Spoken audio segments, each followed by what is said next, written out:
We often say that the youths are the leaders of tomorrow. But what happens when the elders of today are the ones destroying that tomorrow?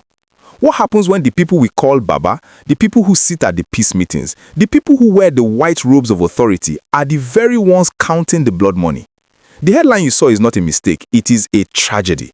Terrorist sponsors finally named and exposed. We're not talking about some faceless young boys in the bush anymore. We are talking about grandfathers. We are talking about the president of the Miyetti Allah Cattle Billers Association of Nigeria, Kwara State Chapter. We are bringing you this heartbreaking and shocking update today because the mask has finally been ripped off. For years, the security situation in Kwara State has been confusing. People would ask, how do these bandits know exactly when to strike? How do they know which route is safe? Today, we have the answer. It is because the call is coming from inside the house.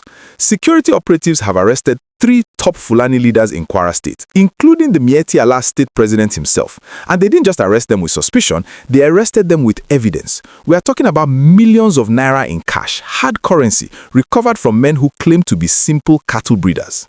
Let's look at the details of this bust because it exposes the deep rot in our system. According to the security report released today, this was not a random arrest. It was a calculated sting operation. The intelligence community had been tracking the flow of ransom money. You know, when a family sells their land to pay for a loved one's release, that money goes somewhere. We always assumed it went into the forest. But this investigation revealed that a significant chunk of it was coming back into the city, into the hands of these so-called leaders.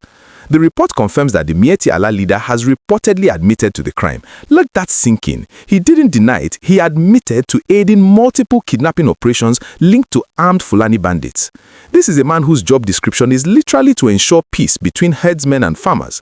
His job is to liaise with the government to stop violence. Yet, behind closed doors, he was allegedly fueling the engine of terror. He was the bridge, not for peace, but for logistics. The most painful part of this story is the age of the suspects. These men are said to be over 60 years old. In our culture, a 60-year-old man is an elder. He is a grandfather. He is someone who should be advising the youth to shun violence. He is someone who should be resolving conflicts under the tree. Instead, these men are accused of being the architects of violence. They are accused of sending young boys to their deaths and sending innocent Nigerians into captivity, just to line their pockets with millions of naira.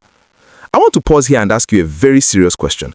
If we cannot trust the elders, who can we trust? If the president of an association recognized by the government is involved in this, how many others are out there pretending to be peacemakers? Let me know your honest thoughts in the comment section below. And if you are glad that the security agencies are finally exposing the big men behind the chaos, please smash that like button. It helps us spread the truth. And if you haven't subscribed yet, please click that subscribe button and turn on the notification bell. You need to be here as we follow this case to court. Welcome back. Let's talk about the money. The recovery of millions of naira is a game changer. Usually, when suspects are arrested, we hear about charms or old guns. But cash? Cash means business. Cash means they were the bankers of the operation. It suggests that these leaders were not just passive supporters, they were active beneficiaries. They were running banditry as a commercial enterprise. The cash recovered is likely the proceeds of the sweat and tears of victims who paid ransom. This arrest also vindicates the local communities in Kwara who have been crying out. For months, villagers in Baruten and Kayama have been saying that the bandits have godfathers. They pointed fingers, but they were silenced. They were told to respect their elders. Now the handcuffs are on those elders. It raises a massive question about the vetting process for these associations. How did a man with such alleged connections rise to become the state president of Miyetti Allah? Who was protecting him all this time? The implications for Kwara State are huge. This could be the breakthrough that ends the wave of kidnapping in the North Central. If you take out the financier, you starve the foot soldiers. If the bandits in the bush realize that their baba in the city has been caught, the supply chain breaks. It sends a message that nobody is too old or too highly placed to be touched. But we must also be careful. We know how these high-profile cases go in Nigeria. Today they are paraded, tomorrow they claim health issues and disappear into the health system. We have seen it before. That is why we must keep our eyes on this case. We must demand that these leaders face the full wrath of the law. A 60-year-old man who sponsors terrorism does not deserve the respect of an elder, he deserves the sentence of a criminal. As we wrap up, just imagine the irony.